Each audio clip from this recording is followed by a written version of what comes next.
What's going on, guys? It's Kenny Buller here, your host with the most on the Second Floor podcast. Here we are on season 2, talking about how to survive in life, health, and fitness. Today, I am super stoked and excited to bring to you the owner and founder of KB & Co, as well as Eat Plants, the one and only Kristina Bothelo. Kristina is somebody who I fortunately have now the opportunity of calling a friend. Her and I have connected, and we have immediately felt a super raw connection and understanding for the power of manifestation. She's somebody on today's episode who's going to speak very deeply about the certain nuances associated with what manifestation looks like. She's going to talk a little bit about how she feels it's better to focus on doing the best possible job as opposed to doing better than your competitors. You know, if I can really give you an idea of where we navigate that conversation, we talk a lot about the wellness aspect of health and really bringing it back to yourself. And Kristina, fortunately, is able to tell us, our audience, and myself in this episode, her experience of how much therapy has personally helped her have more reflection and have more of a deeper understanding for herself to put herself first. And lastly, we talk about something huge that she has been pretty much still doing, and that's working through being open during the pandemic. She talked about having the option of closing down and not at all choosing that option, and pretty much letting us know how she rode that storm during the times where pretty much everyone shut down. And other than that, I want to save the other details and the juicy tactics and strategies that Kristina talked about in our really graceful conversation. And I'm just excited for you to listen to this. She's a joy to be around. You're going to really get a good, solid sense of the energy she brings to the table. And without further ado, let's dive in.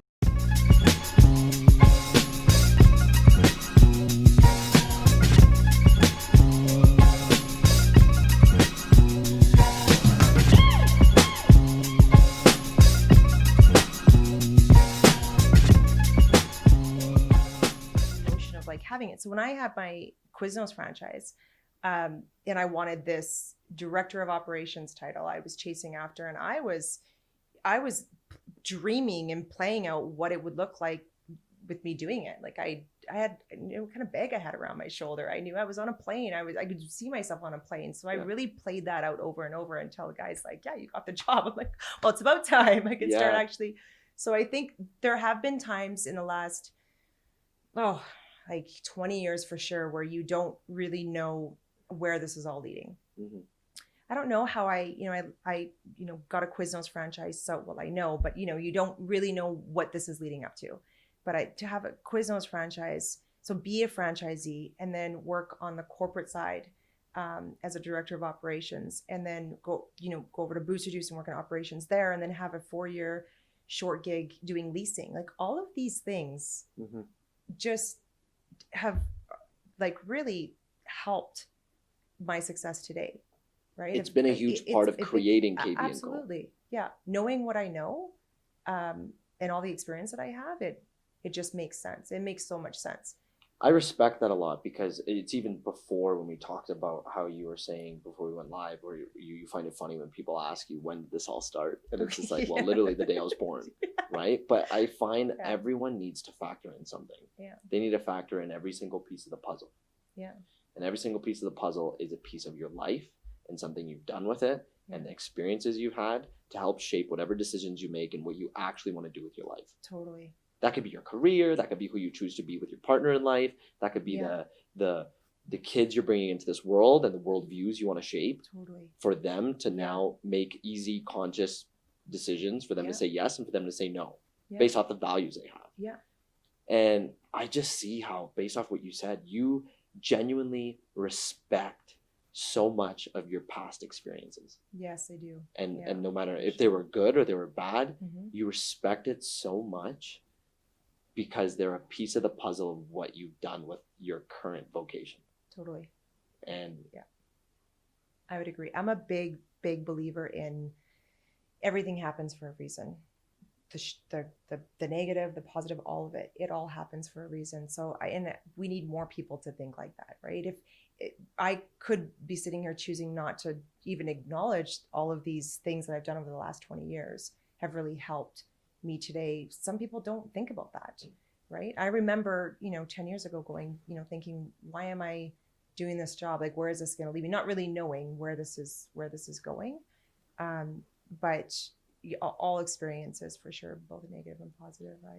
It's the story you're writing for yourself again. Mm-hmm. Back to that, right? Like I find that, I mean, if for anyone listening to this who always feels like they've criticized themselves or they've allowed themselves or others to tell them that you can't do that, you've gone through so much traumatic experiences. How can you be a role model for others like that? Mm-hmm. You need to look and feel and be like this. And sometimes that's a dialogue that's happening in their head. Yeah. And people tell themselves, oh, like I've been homeless, or oh, I've been brought up by a bad family, or oh, I'm not worthy enough to be someone like her, to be like Kristina. Right. But little do they know, right? Yeah, like that's why the story and the vulnerability you showed in the previous podcast you were in, like I always, for anyone listening to this and you haven't listened to it, stop, pause it and listen to the backstory, because I know you and I agreed we're not just going to repeat that. That's all for that episode, and we'll share that link.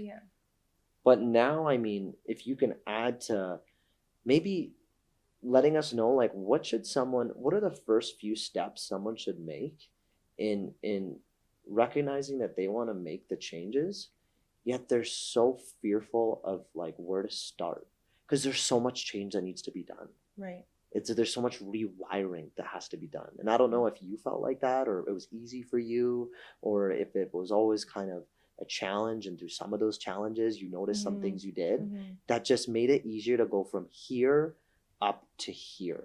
Or it might have been that stepping stone system, but you knew that you're trying to get out of something. You don't know where exactly it's going to take you, but you don't want to live like this anymore. This circumstance that you had no control over being in. And that's what I'm kind of setting in on here, Kristina. Is like a lot of people, they get born into situations that they didn't deserve to be in. Right. So for you, I mean, bringing this on to others, what were some of those hoops and valleys you knew you went over? Like through those experiences, what did you do? What was kind of like that rewiring you did? Well, specifically, really just surrounding myself with positive people. I think that's a big thing. I mean, if you're current, you want to do big things and you want to change, things about yourself, or get into business, or whatever that looks like for you, start surrounding yourself around people who are in business and who are positive, or who live sort of the life that you aspire to live. I think that was a big thing for me. And it's really, really hard when you come from a family system that's negative, and you kind of buy into that. Like I had to cut out the majority of my family in order to live the life that I wanted to live. And it's tough because you get stuck on that. They're like that. I'm blood related.